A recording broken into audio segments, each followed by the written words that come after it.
शिल्पीराज की भोजपुरी के super hit गायिका शिल्पीराज की लाइव तस्वीर तूफान रहा, जो कि यहाँ पे देख सकते हैं जेपी तिवारी के साथ। बहुत बढ़िया यहाँ के नाम बा आजमा के दिखाई अगर क्या तरीका है जेकरा के भैया इस राम इस भाई लक्ष्मण इस सागा बाणे जेके भूला ना सकेला केहू कतनो बड़ा का गायिका हो केहू कतनो बड़ा का गायक हो हम भगवान के नहीं बोला काहे से हम लोग दावा रखते हैं हम लोग कलाकार हैं हरदम कलाकार बने के कोशिश बा लेकिन ई घमंड ना काहे प्रयास काहे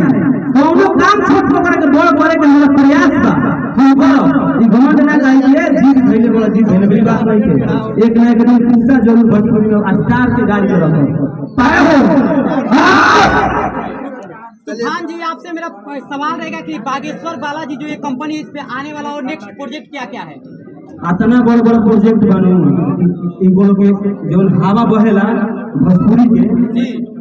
सब जना के पानी छूट जाई। पहलका गाना पता चलिए गई पहलका गाना के प्रमोशन होता दूसरा गाना के प्रमोशन और किला के मैदान में के काहे से कि हम बक्सर में ही सब कुछ दिखाने के बाद और बक्सर के कलाकार हम बक्सर से हमरा के सब कुछ प्यार दिला मिलेगा हर जगह से कलाकार के प्यार दिला मिलेगा बाकी लोग कहाला कि नहीं तो खाना बक्सर जिला के प्रयास नहीं कि हम एकदम बड़ बड़ काम करके दिखाई आ जितना मिलेगा भाई बड़ा लोग सब हमरा साथे बड़ा लोग ना हो। एगो बात समझ लियो भाई जितना बड़े लोग प्यार लोग प्यार में दुलार दे दिए उतना तो खाना जरूर दी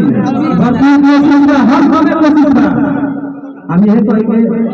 ई रखत है बाड़ी के सुझाव दे तो इतना छोट चैनल पे गाना चाहो कि मकसद क्या बा भैया इतना छोट चैनल पर गाना चलावे का मकसद ये बा कि कबो ना कबो चैनल को ओपनिंग तो करबे न करती जाए तो हमनी के सोच रहला थे कि गर्दे तो के कोई जा भैया एक सवाल है बोली मीडिया वाले कितना प्यार करते हैं महाराज मीडिया वाला तो भगवान भाई अगर मीडिया वाला नहीं रहते तो हम कितना कहां रहते क्यों बोले के देता बोला क्यों बोला देता तो फिर कहीं मीडिया वाले के बाद मीडिया हमरा के अगर गीत संगीत के बाद अगर कोई जाने नहीं दिया जान से मीडिया बोल भाई सूरज भाई सब लोग तो मीडिया का विरोध भी करने उधर जे विरोध करेगा तमाम लोग भरल बने जे विरोध करे के चाहे गलत चीज को विरोध करेला तो बढ़िया रहेला बाकी मीडिया को भी गलत ना हो सकेला 100 गो में 2 गो ऐसा बाण है जैसे कि भरल बने भैया आपसे मेरा सवाल है कि आपके बुलाने पे इतना मीडिया और इतना रील क्रिएटर है उनके लिए क्या कहिएगा? सबसे पहले इसमें बहुत अहम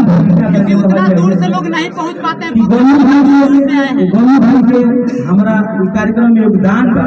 और तमाम हमारा टीम के नरेश भाई मिथिलेश जी पीनू जी तमाम मुकेश मुतलबी जी जमाल जी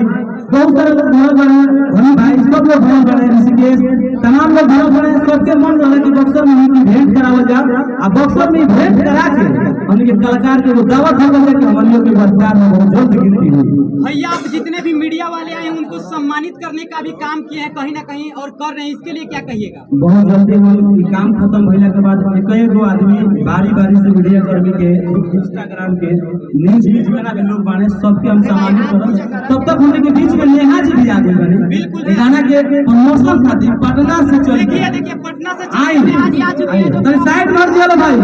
और भी लोग देखे दिया आगे से बताइए के लाइव तस्वीर देखिए दिखा देवे के बाद सबके नेहा जी थोड़ा क्लोज हो जाइए हमनी के हरदम प्यार दुलार हमारे के मिलेला नेहा जी की ओर से जब भी हमनी के सोच रहे कि नेहा जी लोग आवे के बैठ जा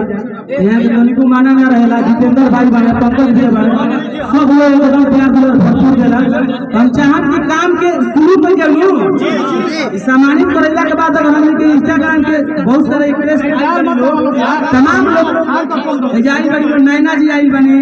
पूजा जी आई बनी कुछ कोई के बहुत सारे माने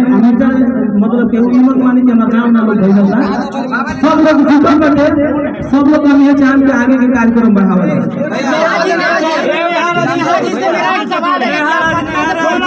क्या कहिएगा? जी देखिए गाना ये सब जो मीडिया के बीच में आपको स्वागत है। मैं आज बहुत खुश हूँ कि मुझे तूफान जी की तरफ से इवेंट में आने का मौका मिला। माइक को नजदीक लेके बोलिए, आवाज नहीं आ रही है। ये गाना बहुत ही प्यारा है, आप सब इस पे रिल्स और प्रमोशन रखा गया है आप ही लोग के लिए, तो इस पे खूब ढेर सारा प्यार आशीर्वाद दीजिए, बस यही कहेंगे। और बाकी आप लोग पहले कार्यक्रम को आगे बढ़ाइए, मैं सिंगर थोड़ी हूँ कि मैं आप बहुत अच्छे हैं।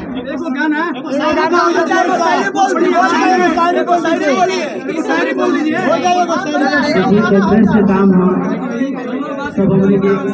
जितना भी लोग बड़े सबके मनोरंजन करावे के काम करे और यहाँ के गाना ना गाई ना, बाकी बहुत ही नेक दिल इंसान बने यहाँ के। जब भी हम पहले बने कोनो भी काम के लेके यहाँ के एक पैर पर खड़ा रहे। एक बार नेहा जी के जोरदार ताली सब लोग हम करा तनी दूसरा मोबाइल से दूसर सेट से करा तनी कुछ देर में रहुआ के आप लोगों ने देखा कि भोजपुरी की सुपरहिट गायिका शिल्पी राज ने क्या कहा।